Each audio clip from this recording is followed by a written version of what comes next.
contagious as the measles, some people are of the mindset that they just want to catch it and get it over with.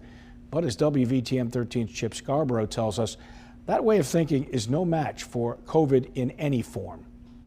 So-called pandemic fatigue has never been higher. More people are growing frustrated by the virus and the measures necessary to stay well, prompting some to just throw up their hands, hope they catch it, and are done with it. There are two problems with that assumption. Number one, you're assuming that immunity or that having Omicron will protect you against the next Greek alphabet letter, which happens to be pi. Doctors say there's no data yet to suggest Omicron will offer any sort of immunity where the pi variant is concerned. Number two, you're betting that you're going to be in that 97% of people who get infected who don't get hospitalized.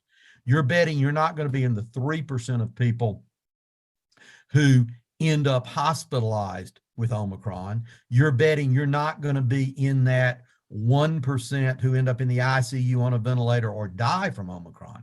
Doctors say that's quite a big gamble when you're not even sure if the Omicron variant will provide you further protection from further variants. Those who have had COVID in the early stages of the pandemic agree. It's affected members of my family. My own mother still has yet to get her taste and smell back from having it just a few months after I had it. Doctors stress long hauler syndrome is a big problem for some COVID patients.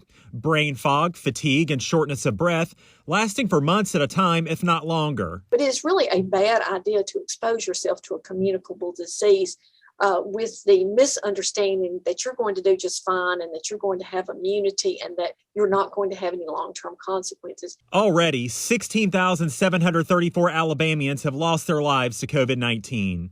In Birmingham, Chip Scarborough, WVTM 13.